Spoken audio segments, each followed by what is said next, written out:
হাঁস খেতে আমরা কম বেশ সবাই খুব পছন্দ করি, যেহেতু হাঁসের মাংস আমাদের কাছে অনেক প্রিয়।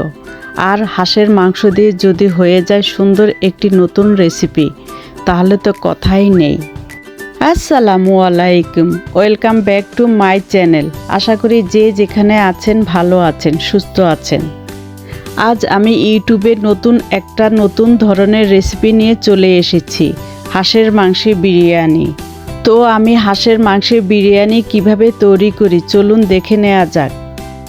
এখানে আমি মাঝারি ধরনের হাঁস লোম পরিষ্কার করে চামড়ার উপর ছোট ছোট লোমগুলো পুড়ে বা ঝলসে নিয়েছি।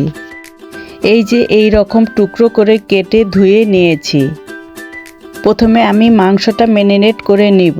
আর হাঁসের মাংসের গন্ধটা সবার সহ্য হয় না, তাই আমি একটা গোটা লেবু থেকে রস বের করে মাংসে দিয়ে দিলাম।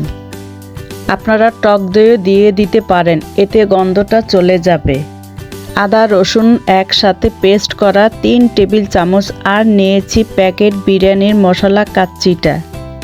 একটা প্যাকেটে 2টা প্যাকেট থাকে, এই একটাতে আছে সমস্ত গোটা গরম মশলা আর অন্যটাতে আছে গুঁড়া মশলা। তো গোটা মশলা আমি সবটুকু ব্যবহার করছি, আর গুঁড়া মশলা থেকে অর্ধেকটা ব্যবহার করব। প্যাকেট মশলাতে লবণ থাকে, তাই দেখে শুনে দিতে হবে। প্রথমে আমি সামান্য লবণ দিয়ে দিচ্ছি, পরে আবার লাগলে দিয়ে দিব। দিয়ে দিচ্ছি টমেটো কেচাপ 2 টেবিল চামচের মতো। এখন সব কিছু আমি ভালোভাবে মিশিয়ে নিচ্ছি।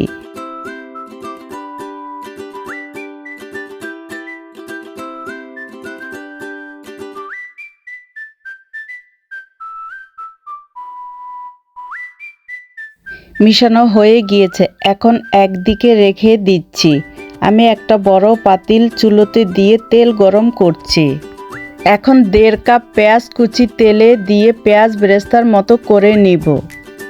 ততক্ষণে মাংসটার ভিতরে আদা রসুন মশলা লবণ সব ভালো মতো ঢুকবে, এতে করে মাংসের স্বাদটা আরও বেড়ে যাবে। পেঁয়াজ বেরেস্তা হতে কিছুটা সময় বেশিই লাগে। এই তো পেঁয়াজ বেরেস্তা হয়ে গিয়েছে, তো কিছুটা তুলে রাখছি, পরে সাজিয়ে নিব বিরিয়ানির উপরে। এখন আগে থেকে ম্যারিনেট করা হাঁসের মাংসটা দিয়ে দিব। দিয়ে ভালো মতো নেড়ে চেড়ে নিয়ে ঢাকনা বন্ধ করে দিয়ে মাঝারি লো আঁচে রেখে রান্নাটা করব। এটা হতে বেশি সময় লাগবে না, 20 থেকে 25 মিনিট। এই তো জাস্ট 20 মিনিটের মধ্যে হাঁসের মাংসটা রান্না করা হয়ে গিয়েছে।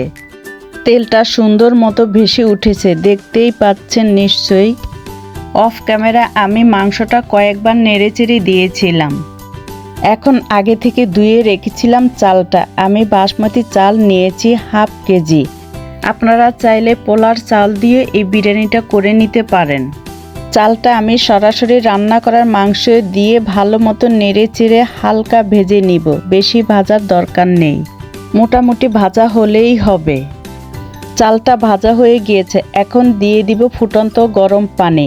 4 কাপ যে বলটাতে মাংস ম্যারিনেট করা ছিল তার মধ্যে দিয়ে বলটা থেকে মশলাটুকু লেগে আছে তাও চলে আসবে পোলাওতে।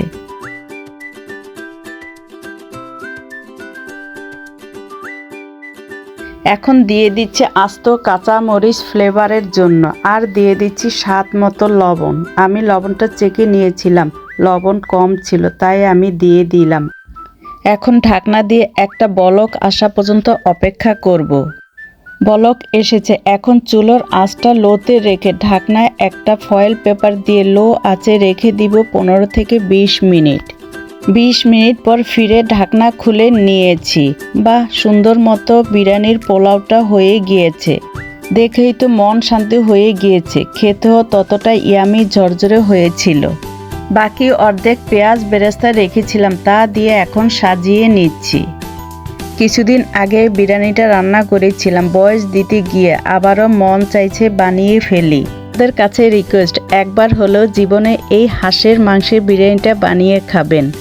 আর সর্বশেষ একটা লাইক দিতে ভুল করবেন না। রেসিপিটা ভালো লাগলে সাপোর্ট করে পাশে থাকতে পারেন। আজ এই পর্যন্তই, ভালো থাকবেন, সুন্দর থাকবেন, আল্লাহ হাফেজ।